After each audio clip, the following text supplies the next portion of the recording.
Welcome, Captain Moto here. Thanks for dropping in. Hey, I'm no expert. I'm just a guy explaining stuff. Let's dive in.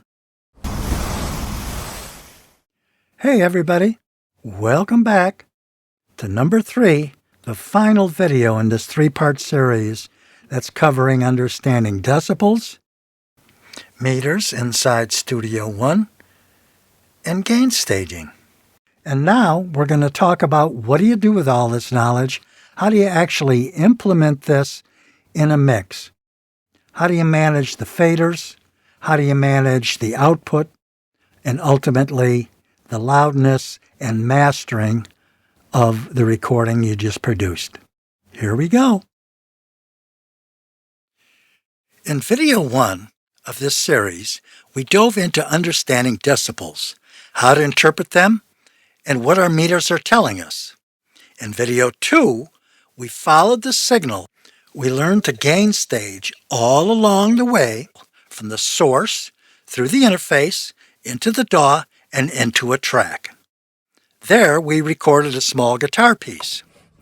Now, in this video, we're going to bring that guitar track into a little session where we'll further explore using the faders, some additional tools, and meters to mix, master, and release this song.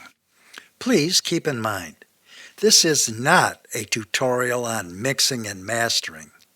This is a demonstration of the tools and meters inside Studio One that will help you accomplish your objectives. Now here we have the original event, the small acoustic guitar track. And if you look closely, you can see that we applied the event gain to this track, and we made some little cuts in the areas where we had significant volume spikes. And then in a few parts way at the end, we used that event gain again just to bring an entire section down in gain. All right? I do that quite frequently, and I find that to be good practice, at least for me. If you identify those unusually large spikes or exceptionally loud or quiet parts, you can adjust them way at the beginning using the gain envelope. That will simplify the mixing process as you move forward. You won't need to use as much compression or other techniques to level out the gain on any particular event. After we made those gain adjustments, I wanted to apply some effects to the track. So I brought in an EQ, made some changes. From the EQ, we sent the signal into a compressor, and I put a level meter on each end of that signal chain. One at the beginning to see what's coming in, then the signal went through the EQ into the compressor and out, and we measured it with a second level meter. On each of the two effects, EQ and compression, I engaged the auto gain with the hopes that we would level off what was coming in and what was going out, called level matching. We'll look at that in just a bit. Now that the track is ready, we've applied a couple of effects for demonstration purposes. The next thing I did was I duplicated that event across the track so we could play it multiple times throughout this video demonstration. After that, I then duplicated that track multiple times. Now, I want to use that track to simulate a mix.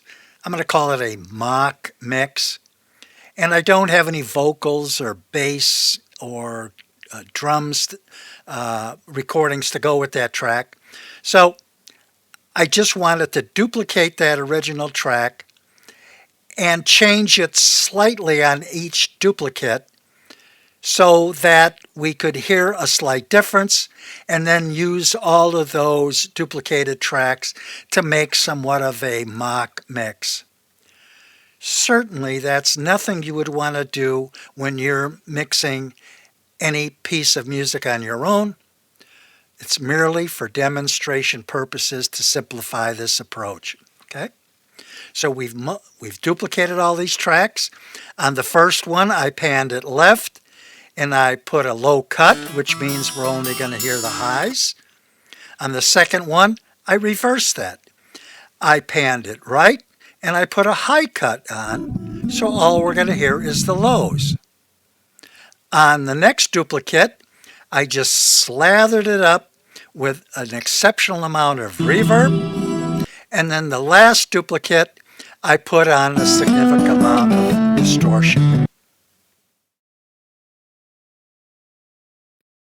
Okay, let's give a listen to the original track, and when I pull it up, I'll also pull up two large level meters, and we'll look to see if we level match what's coming in and what's going out after the signal passes through the EQ and the compressor. Let's give it a listen.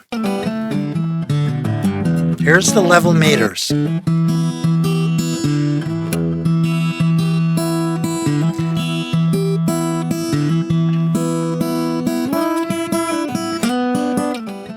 Well, let me put that back. We can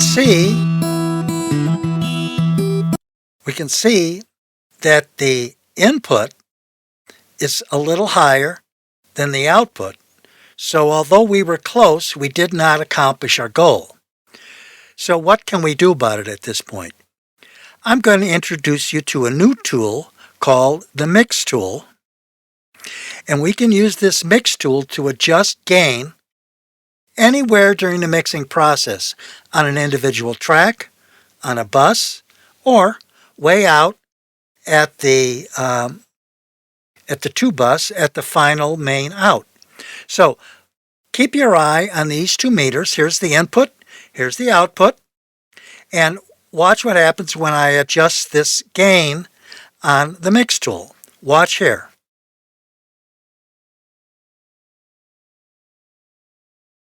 We're trying to get these even. I think we're pretty close.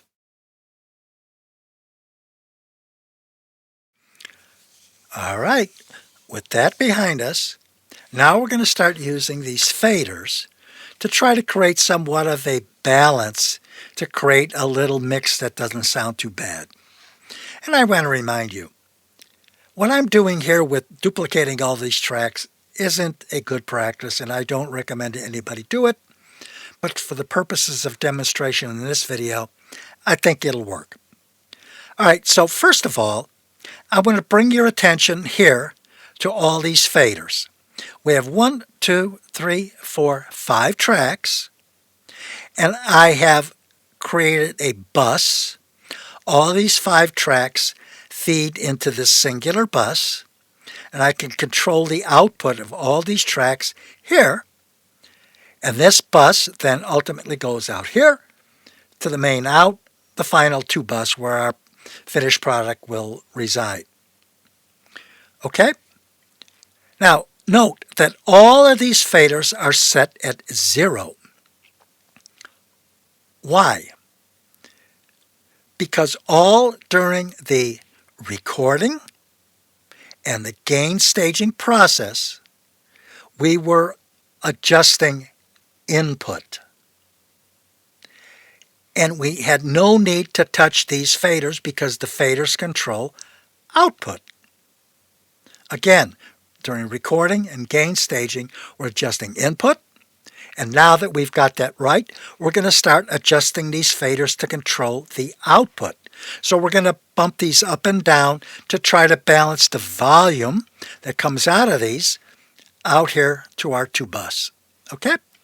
So what I'll do now is I will unmute these. Remember, I got the original track, 1 panned left with low cut, 1 panned right with high cut. a wet track and a distorted track. Let's hear what this whole thing sounds like.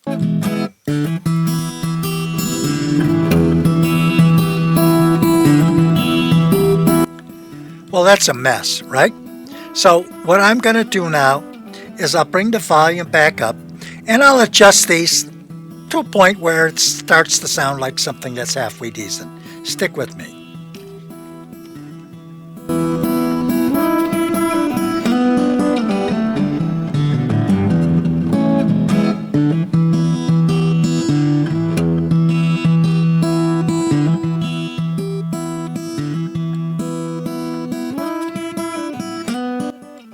Okay, so what I did here, here's the original track. I'm going to call that the primary track, so I'm not going to touch that. We want a lot of that. These two, which are the left and right and high cut and low cut, I only want a little bit of that. So actually, I'm going to pull it back a little bit. And then this wet track was way, way, way too overpowering, so I cut that back quite a bit. And then lastly, I want a little bit of this distorted track as well. So let's hear that again.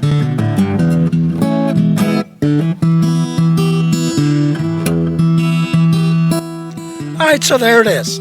Is it a great mix? No, but you get the idea. Alright, so if at this point we were happy with the mix, all we would do is export it. Maybe we want to just share it with our friends, family, or our bandmates. But before we export it, let's double check the output level. And what I've done here, which I do quite frequently, is to use an additional level meter. We could watch this, but I like this because it's larger. Okay, so let's see what's happening here. Our RMS level, which is our average, is about minus 10 or 11.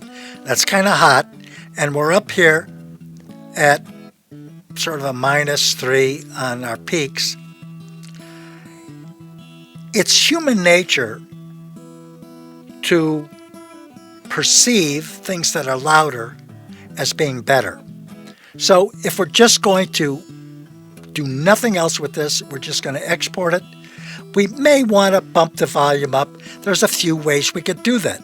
We could do it here with this fader here. We could use the mix tool. We could use the gain on this track, or we could adjust the volume output. Let's try each of those just to demonstrate how those work. I'll put this back to 0. All right.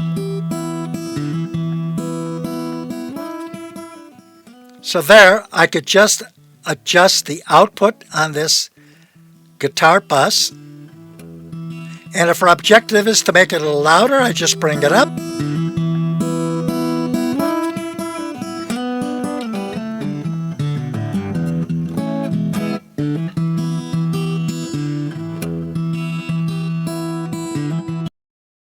Okay, let's use the input gain at the top of this track. Remember, we looked at this before. And how do we get that to appear? We go out here to the wrench and we select input control. We check that box. And it puts that control across all of these tracks. All right, there's our level meter. Now watch what happens to the level as I increase the input gain here.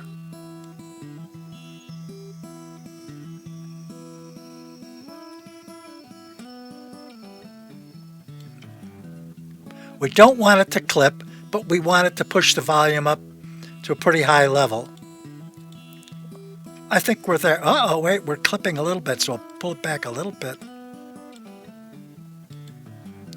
All right, so that's an alternate way to adjust the final output. Let's put that back to 0. And let me show you one more technique that we could use. It all accomplishes the same thing. We could use the mix tool. We've put the mix tool on this guitar bus and watch the output when I boost up the out or the gain on the mix tool. If I push it real hard, it'll clip. But we only want to add a couple decibels. Pretty good. I'll put that back to 0. So, if we're happy with the output, all we would do at this juncture is go here, song, export mix down, say yes, boom, we're done.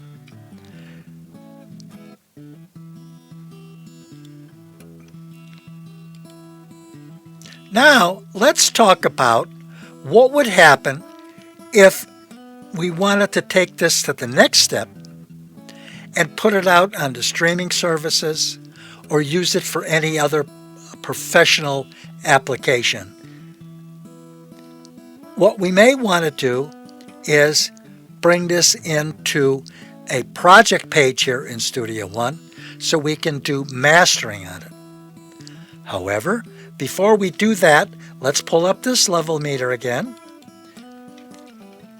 and see where we're at.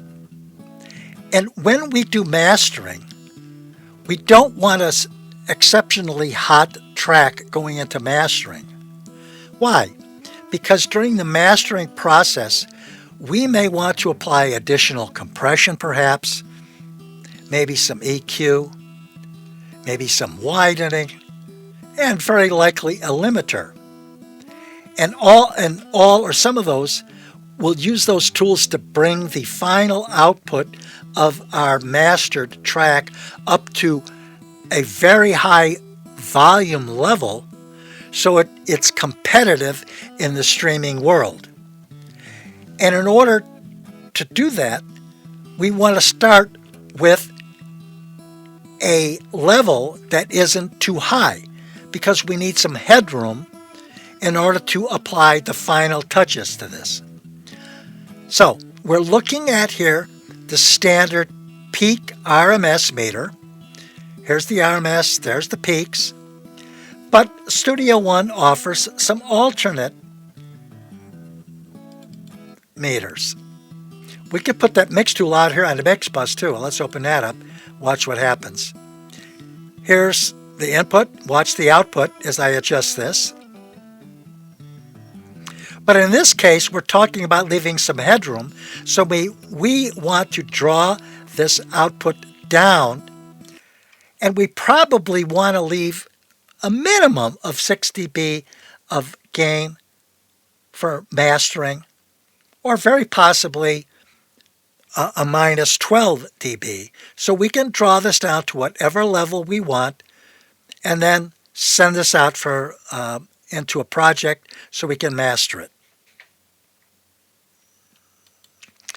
All right, now I want to show you a couple other little tools we could use. Let's pull up another level meter. This is called, let me move these around a little bit.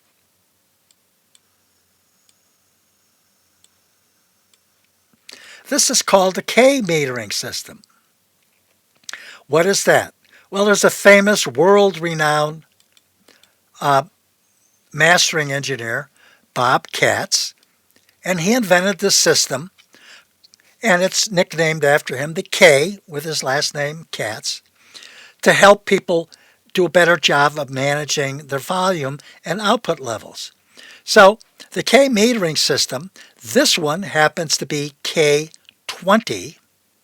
What does that mean? Well, for one, you could see that it gives us these color codes, which are a lot easier to look at to help manage our output levels. But what it does is it shifts the 0 point from here on the standard meter, for 0 being at the max at the top, it shifts the 0 down here. And with the K20, it gives us 20 decibels of headroom to use. So during mixing, we may want to use the K system meter. So it gives us this visual appearance here to let us know where we're at. And just psychologically, if we're aiming for 0, that's probably a good spot. We will be at here likely 20 decibels below the danger zone, where we might have clipping. Okay, so watch what happens now if I dial up the mix tool. Watch this meter, and watch the standard RMS peak meter.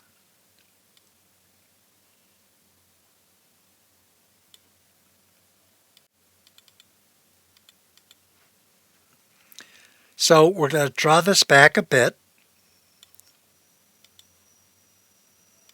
A little more. All right, so now we're in a safe zone here on the RMS peak meter. You can see here on the K system meter, K20, which I would recommend you use for mixing because it gives you a lot of headroom, where we're doing fine. Oh, I guess we need to drop back a bit more. Let's turn these clip indicators off. So here's 0, which is green. Going to yellow is okay. Going to red is not recommended. So we're okay. That's a good level for us to send off to mastering. All right? When we get into mastering, we may want to use the K system, but we may want to use the K14. What's the difference? This meter, the standard peak RMS meter, is measuring RMS levels. This is measuring RMS levels, but it shifts the 0 point further down and indicates to us how much headroom we have, and it gives the color coding. When we're mixing, we want a lot of headroom because each track is going to build up and build up and build up to a higher volume level than the total mix. And then when we do mastering, we probably want to shift to the K14 system. And look what happens here. Here's the 0 point, and we have 14 decibels of gain above the 0 point to work with, which is a safer area to work with when we are mastering. We'll touch on that a little more. Okay, let's stop there. Alrighty, we're going to take this little mix we created and we're going to send it off to the project page in Studio One, and we'll experiment with doing a master on it. But before we do that, I want to show you a little hack or a trick that you may or may not be aware of. So it starts here with the faders.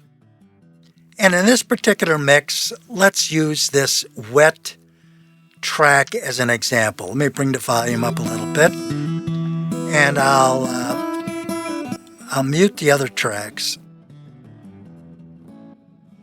All right, so if we bring this wet track up, it really gets annoying. It's really overpowering. So we ended up setting the level for this track way down here on this fader, just so we get a taste of it, not too much. All right. That's fine. And if we're done with this mix, we don't need to touch it at all ever again. Everything works great. But let's just say, for instance, let's say we have additional tracks we're going to add to this. Or we're going to come back and visit this later. And we may want to make some more subtle changes to this mix with each of these faders. I want to bring your attention to the numbers on this scale. And I want you to note, I'm going to make this a little bit larger. I want you to note that this is not what they call a linear scale. What does that mean? As we move further and further down, you see these numbers are much more compact. We see minus 34, minus 36, minus 48, minus 72 occupying very little space, while at the top of this range, we see that there's a significant amount of space to move the fader between 0 and plus or minus 10, okay? So we decided we liked this fader way down here and we only wanted a little bit of that. Fine, we could leave it there. But if we wanted more precise control over this, we may want to take another action. Now I want to bring your attention to this number right here. Right now we've got this track, this fader, way down here, and it's set at minus 33.5. All right, wonderful. However, if we want to make more precise movements, we want to drop it down to 34 or up to 26 or something like that. It's very difficult to do that when we're down here in this range because the slightest movement creates a big change. Watch these numbers. Watch if I move this fader, these numbers will change quite a bit with slight movements. And the further down we go, the bigger those changes are. To the point we get down here in between, 50 and 60 and 70, and, it's like, it's barely a teeny tiny little move, and we're getting big volume changes.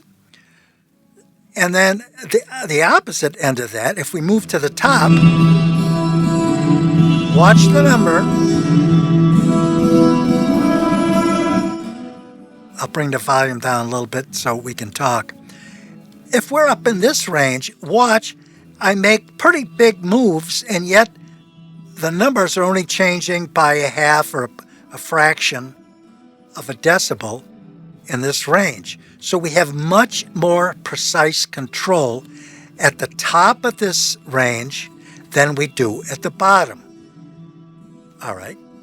So if our preferred position to have precise control is in this general area, but yet the actual amount of volume we want out of this track is way down here, can we do anything about that? And the answer is yes. Let's say we want this down here. I'm going to pick here. Let's say 23.4 decibels is where we want this. As I said, if there's the 23.4, okay? If we wanted to come back later and make some more precise changes, we're down here in an area where we have little opportunity to make precise changes. We wish we had more control, just like we do when we're up here. So here's what we can do. We can use the mix tool, or we can use this input gain to help us accomplish that. So watch what I'm going to do. This fader is set at minus 23 and a fraction, right? And we're way down here.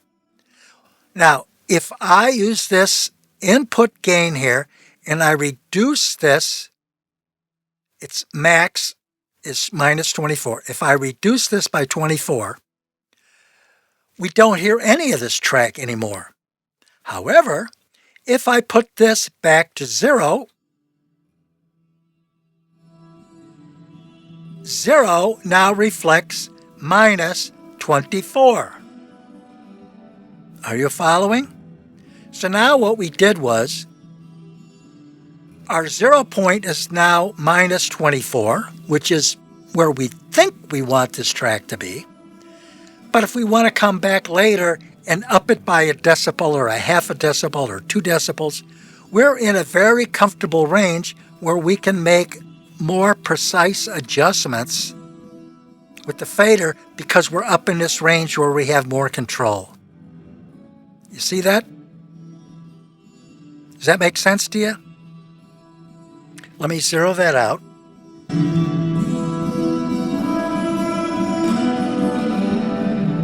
we can do the same thing by using the mix control, right?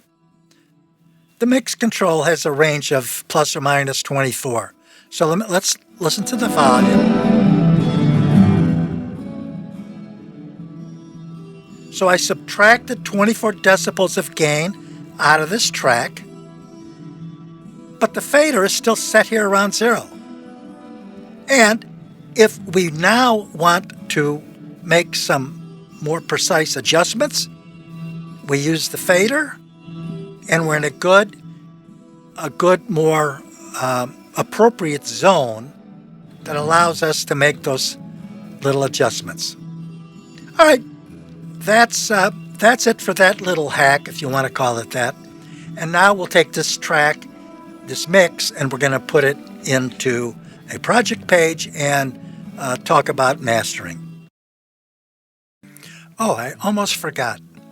Before we jump into the mastering phase, I want to show you one more tool, one more meter, and we're going to talk about LUFS when we get into mastering.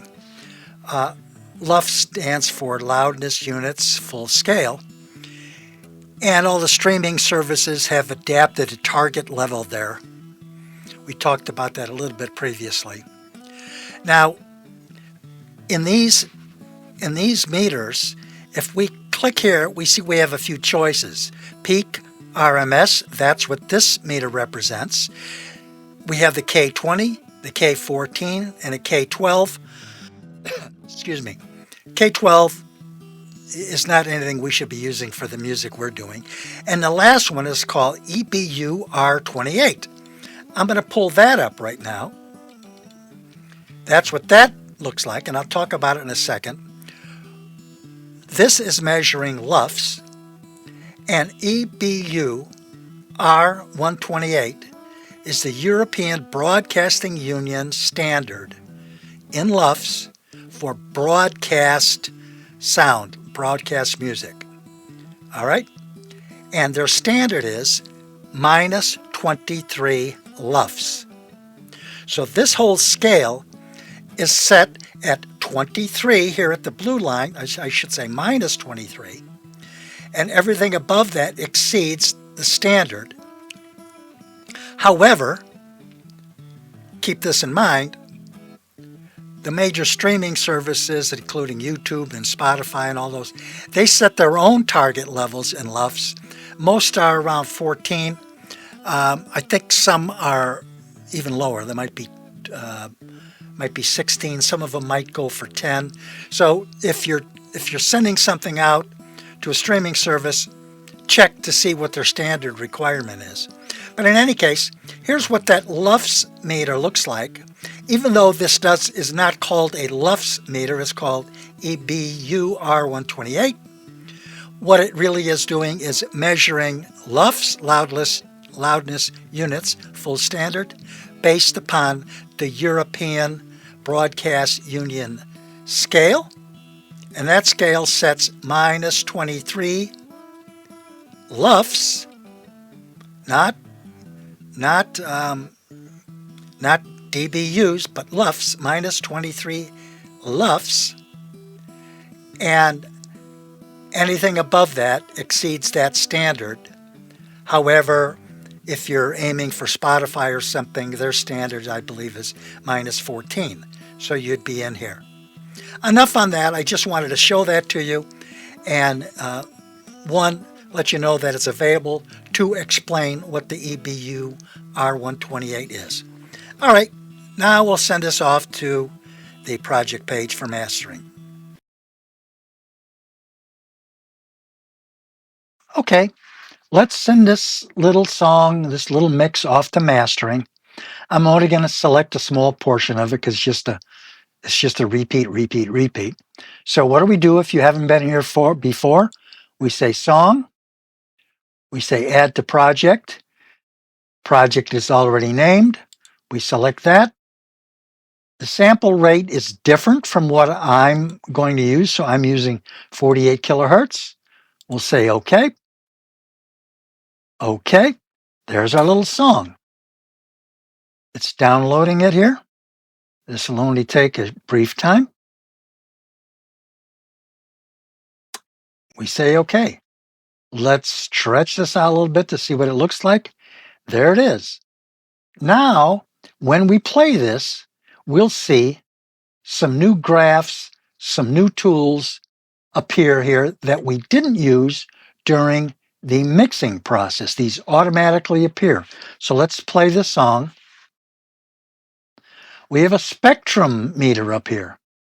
We have a peak meter, and we can change whether that's the K system or the EBUR128. Okay. We have a phase meter that shows whether this is mono or how wide it is. We can play with that a little bit. And essentially, that's what we've got. So we will add some tools here, some plugins to do a little bit of mastering on this, and we'll see where it leads us.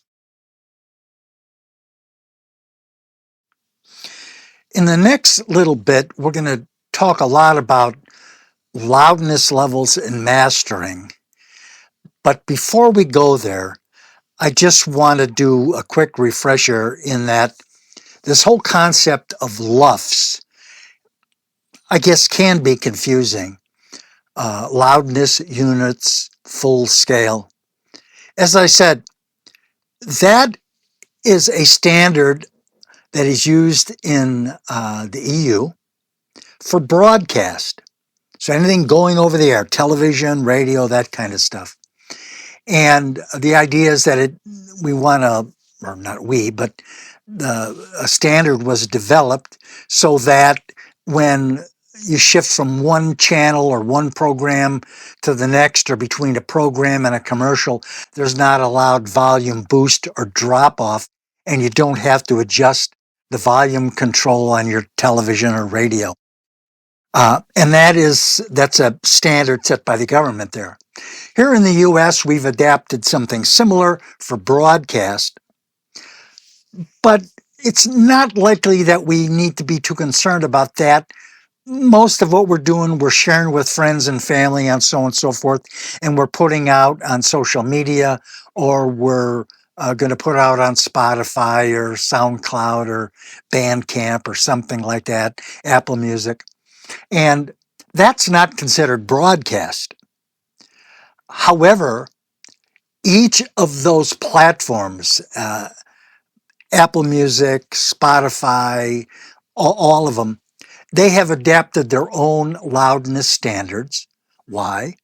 For the same reason. They want to make sure there's some consistency as a listener dials in music. They don't want a large bump or volume drop off when a song changes or a artist changes. So they've adapted their own standards, and those are the ones that we really should be focused on.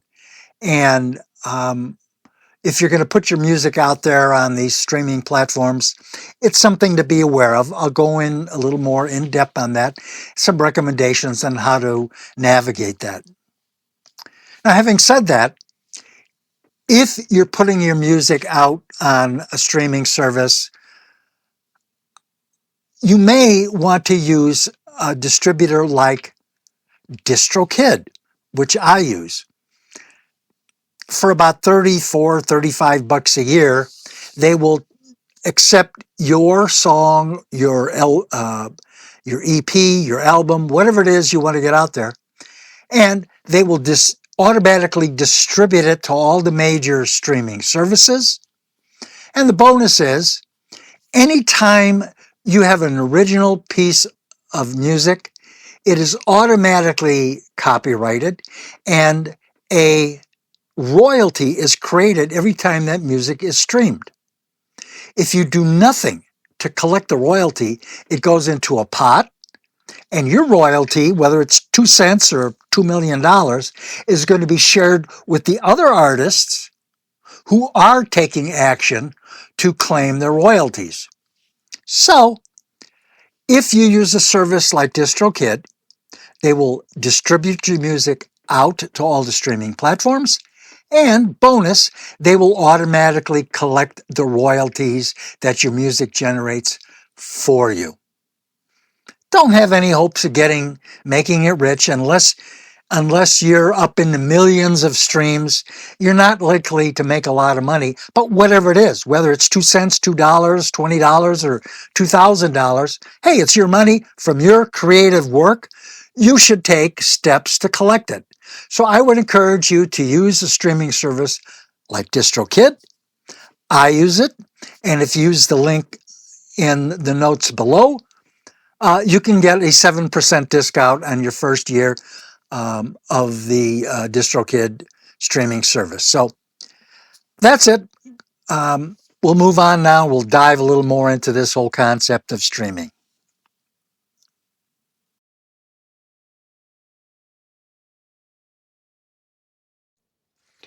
Alrighty, we're jumping into the project page in Studio One, and I'm going to talk mostly about managing loudness and point out some of the available tools, meters and such inside Studio One. And up until this point, I've been trying to keep all the tools I've used representative to those that are only available within Studio One, the standard tools.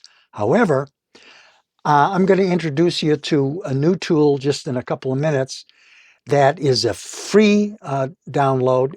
It's a free plugin that is a terrific tool for mastering and managing loudness. So stick with me and we'll get to that in a minute. So let's look at this now. We're into the project page. And if you've never been here, I'll walk you through a little bit of it. But one nice thing, there are several nice things about the Studio One project page. It allows you to master a song, a track, but also it's fantastic for mastering a complete LP or an album. And when you do that, you have the opportunity to apply different plugins and different tools to each of the songs within your album. But a key element is not only getting the total loudness of your album correct for streaming, but just like the streaming services, you want to manage any severe variance between each of the songs on your album. You don't want song 1 to be loud, song 2 to be quiet, up, down, up, down. That is not a very pleasant listening experience. So if you haven't seen it in the past, if you haven't been in here, here's what that looks like. Here's a number of tracks. These are just copies of the little guitar track I've been working on. But as you can see, each holds its own space. And then you can apply different plugins, different techniques, EQ, limiting, whatever, to each one to bring out the best of that track.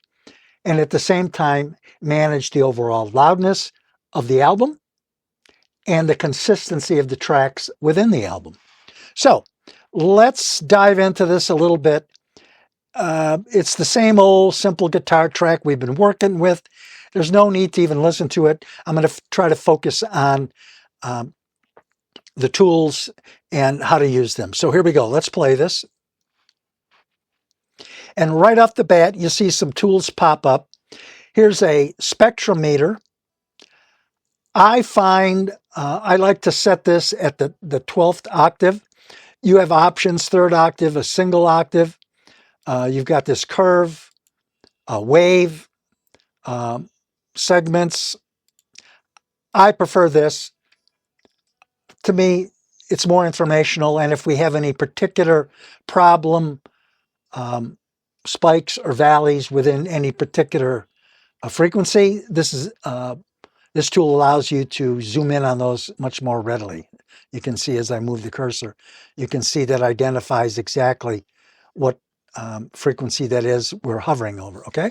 So that pops up automatically, as well as a peak RMS meter. This time it's going horizontally instead of during mixing, I've had it arranged vertically, but it's the same thing.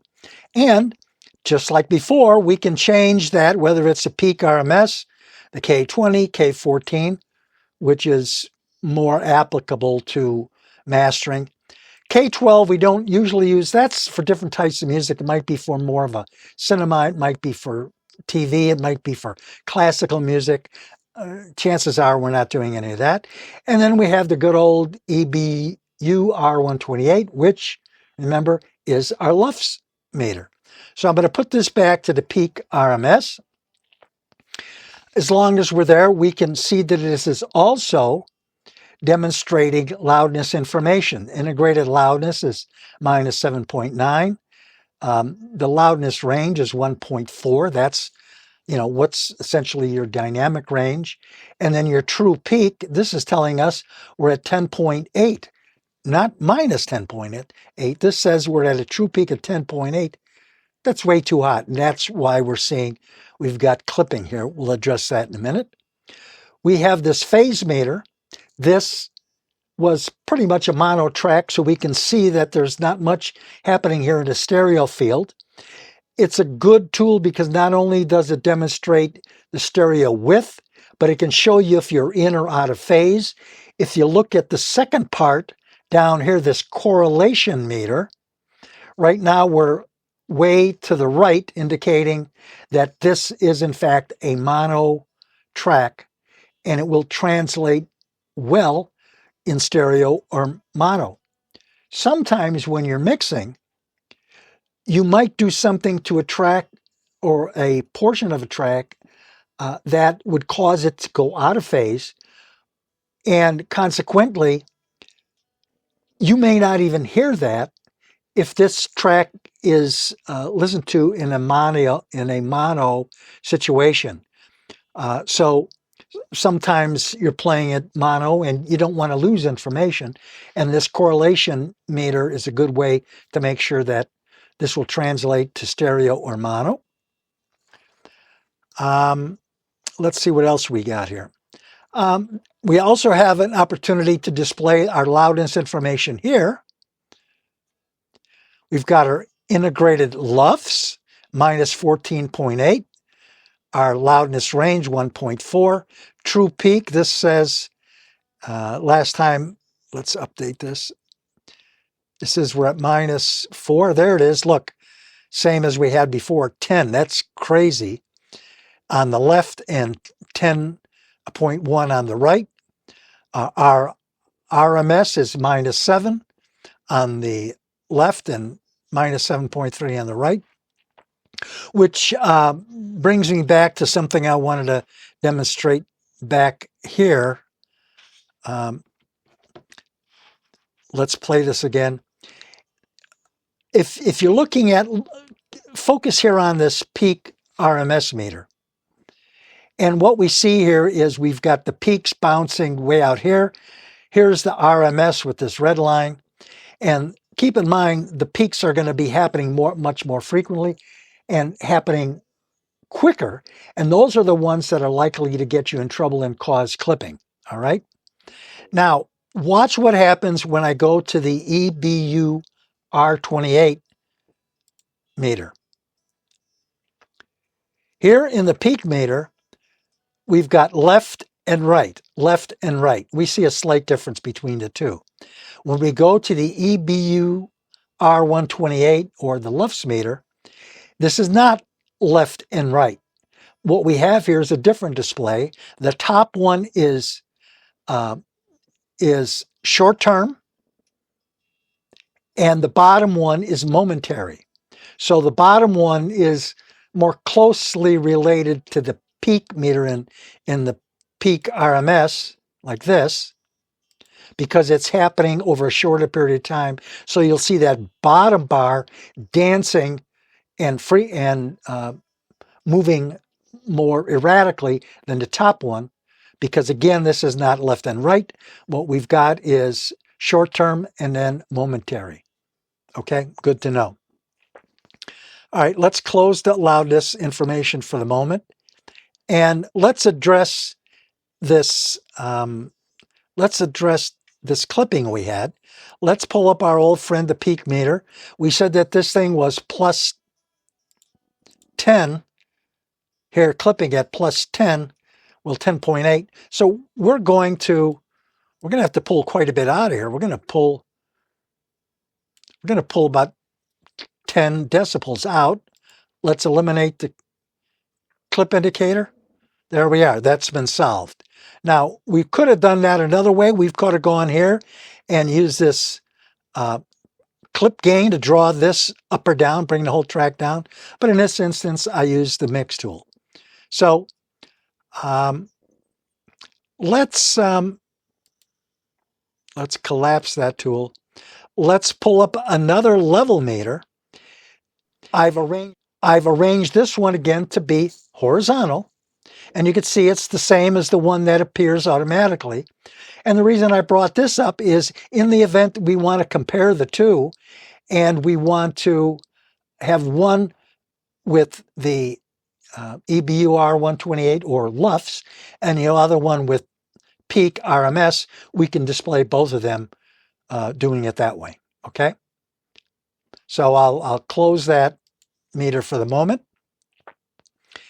And I'm going to bring up this binaural pan here for the moment. And I want you to look at the phase meter.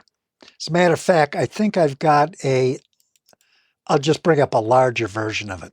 There's the phase meter.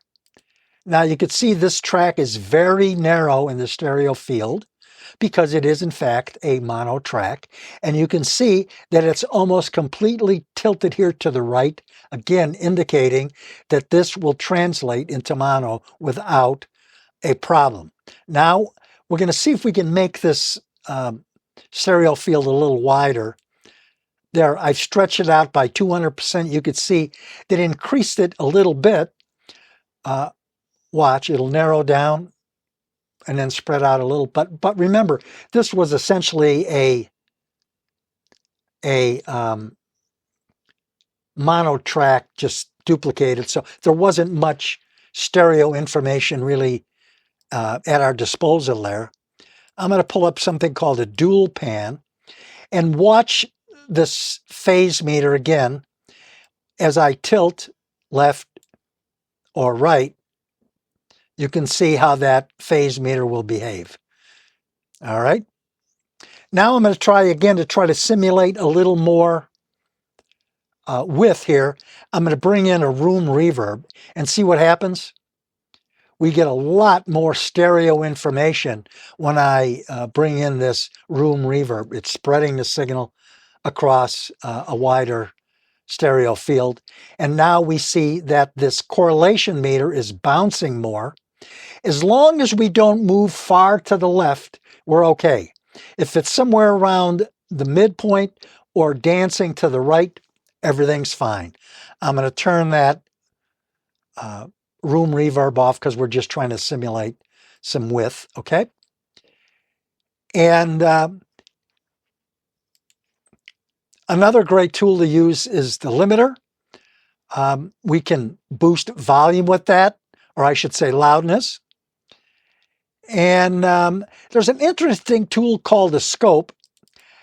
Quite frankly, I don't use it, but it demonstrates the difference between the right and left signal. Watch how we can move these. We can bring these together if we want.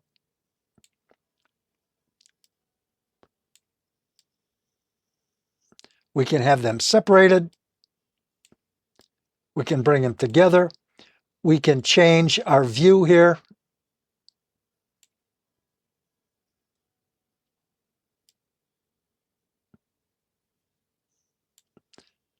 How it's demonstrated. And engineers find this to be a useful tool. Quite frankly, truth be known, I haven't mastered this. I've been studying this and reading up on it, and I think it could be very helpful. But at this juncture, I'm not expert enough on it to even try to explain any more of it to you. So I just want to let you know that the scope, the oscilloscope, is out there for your use. Let's stop here for a moment, and we'll catch up with a little more in the next segment. Okay, let's dive in a little further. As you can see here, I just have a number of meters and such demonstrating up here. You could also pull in as I showed earlier, any of the tools that are available in your browser here for manipulating your tracks and trying to enhance them during the mastering process. Anything you apply to individual track falls into this section, and anything that you apply to the master, everything, so the whole track is applied down here, where I have nothing in there right at the moment. I'm going to pull up this second little track, and we'll look at what a different master looks like. And I'm going to show you that there's some really nice built-in tools in Studio One where you just click here and we'll go to mastering, scroll down, and we have a number of choices. This gives you a spectrometer and a phase meter. Let's try something else. That was essentially for analyzing. Let's go to something they call boost the beat. It gives you an EQ that, in fact, will boost the beat.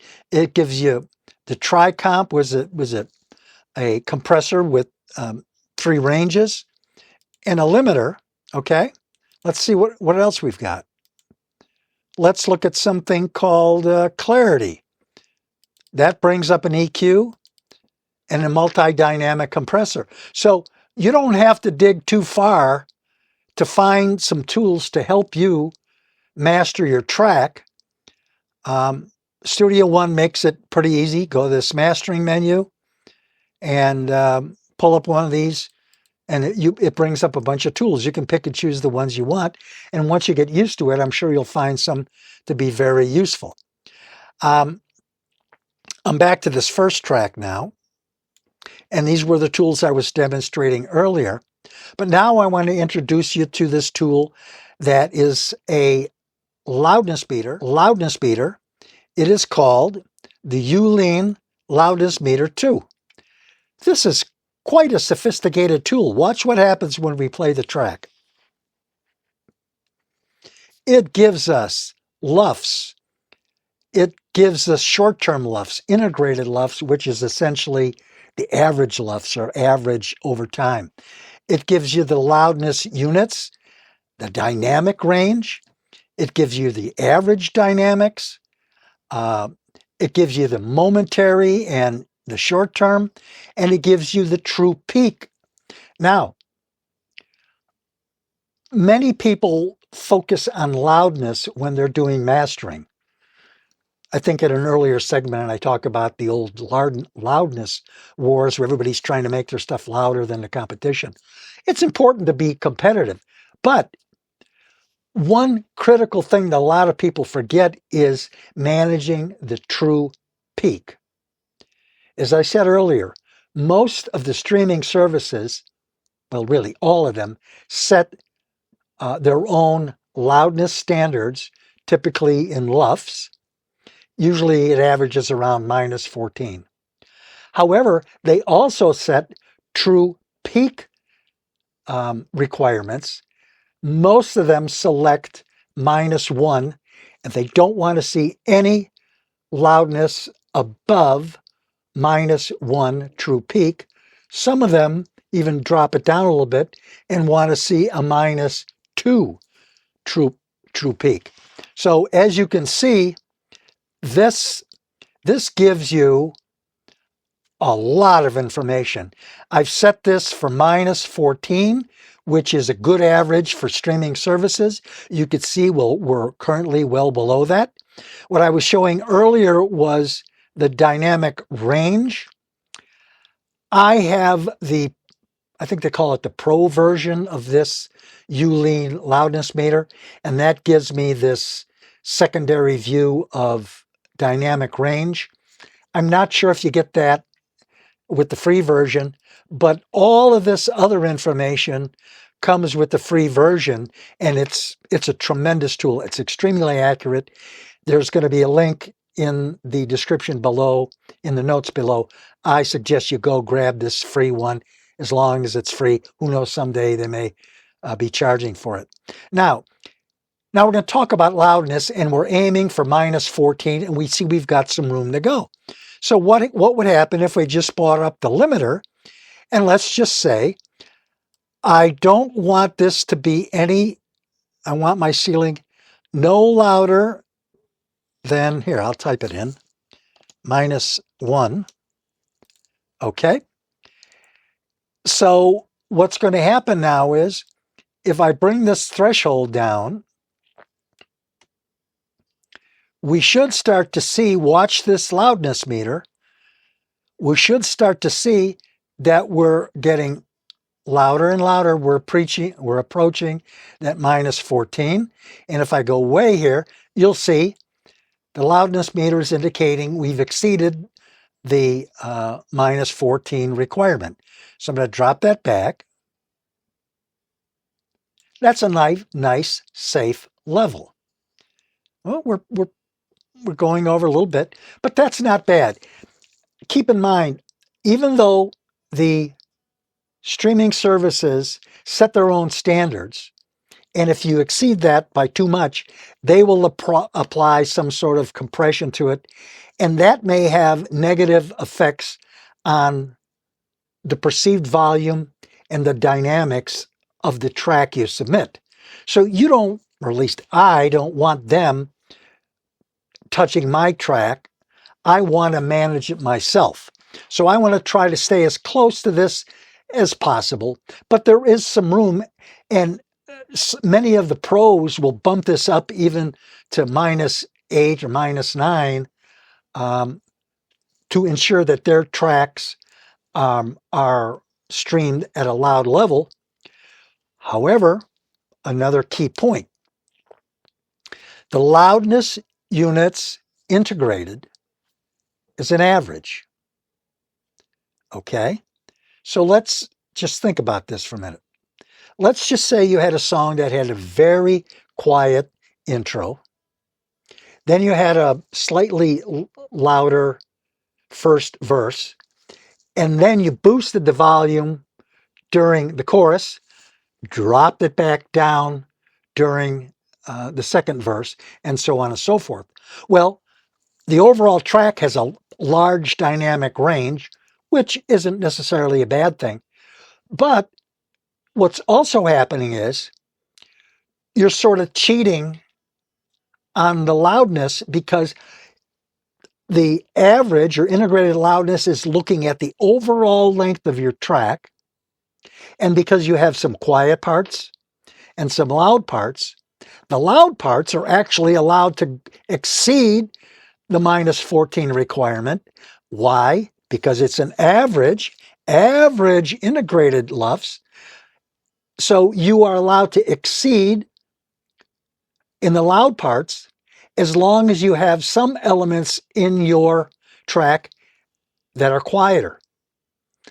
Now, I'm not necessarily suggesting that you always think about having quiet parts and loud parts, but it is normal to have some parts, typically choruses and so forth, louder than the rest of the track. And if you manage your loudness, and during the mixing process, you manage the variance in that, your track actually can go into the streaming services at a much higher integrated LUFS level than the minus 14 that most of them look for. All right. Okay, so that's about it for that. I highly encourage you, go down below, make sure you download this Youlean loudness meter as long as it's free. Someday they may want to sell it to you, and even if they do, I recommend you buy it. So we'll stop here, and I'm going to come back with a little more information. Hey, thanks very much for sticking with me this far. I very much appreciate you watching. I hope you're getting something out of it. I'd appreciate your support, so please consider subscribing to my channel. Give me a thumbs up if you can. Make a comment. I'd love to hear what you have to say about what I've offered so far, and if there's anything you'd like me to cover in the future, let me know. I'd love to dive into it and help you out. Now, I don't have any sponsors. I don't take any money from anybody. I just do this to try to share the knowledge that I've gained over the years. So if you like what you see, I greatly appreciate your support by subscribing, as well as if you really got anything beneficial out of this, you can buy me a coffee. You'll find the link below. Thanks a lot. Now what we're going to do is dive back in. We're going to wrap this up pretty quickly. I know this has gone long. And I'm going to show you some examples of printouts that I've got using the Youlean Loudness Meter of a variety of songs from different genres. We'll talk about the loudness and the dynamic range. So that's what we'll do next. Stick with me. We're almost at the end. Thanks again. See you soon. Now we're going to look at some exports analyzing the Youlean Loudness Meter, and we're looking at LUFS, dynamic range, and true peak. Here's a song called Final Countdown, a top EDM record. Look at the integrated loudness, minus 7.8. Look at the true peak, minus 0.4. And very little dynamic range, but very loud. You can see they're exceeding the requirement all throughout the song. That's kind of typical for an EDM song. Let's look at another song in another genre. Maybe you've heard this one from Kendrick Lamar, Not Like Us. Integrated loudness, minus 10.6. True peak, ooh, this is exceeding by just a hair, 0.6. Some dynamic range, but not a whole lot.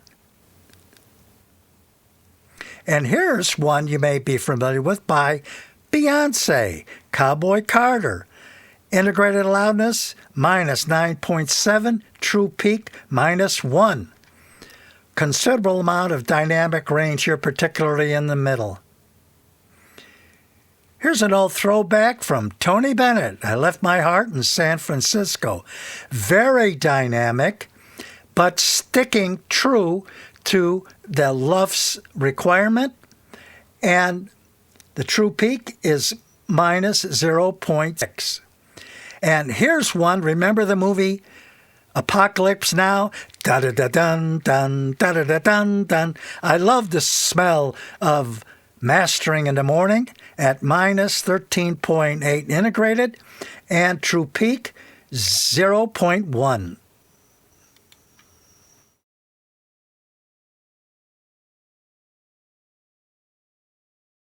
So those examples clearly demonstrate that the professional mixers are in fact exceeding the LUFS requirements set by the streaming services. Now they have much more sophisticated techniques and they have a lot more experience than you and I on how to do that. So what should we do? I think in general we ought to have that streaming service LUFS target as a general range, and we should try not to exceed it by a few decibels or a few LUFS, loudness units. So if the loudness requirement or maximum is minus 14 LUFS, you could probably get away with 9 or 10 without significantly impacting in a negative way what they might do to your track once they apply their own compression or normalization, whatever they're doing. But it's safe to shoot for the minus 14. You can't get in trouble. However, I think it is more critical to keep an eye on the peak meter and not exceed the absolute limit of minus 1.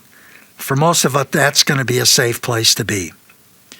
In terms of dynamic range, as you saw, that varies widely by song and a lot by genre. But I would suggest that a dynamic range of 6 to 12 is a very dynamic song, and anything less than 5 or 4 is not a very dynamic song, unless you're doing something very artsy and that's what you want to do. I wouldn't go for the low dynamic range. I think it's a much more pleasurable listening experience, and it draws the listener in. If there's a range of dynamics in your song, it makes it much more, I'm going to call it human, much more musical. So shoot for a dynamic range between 6 and 12, and keep your peaks below -1. Shoot for your LUFS somewhere in the -14 loudness range, and I think you're going to be fine. As a failsafe, I would suggest just using the built-in tools in Studio One project page. When you export your song, go to the adjust levels and select custom. And lately I've been setting my LUFS at -13 and my peaks at -1. If you do that, I think you'll be perfectly fine. Hey, thanks again for sticking with me and watching. Hope to see you soon. Take care. Captain Moto here. Bye-bye.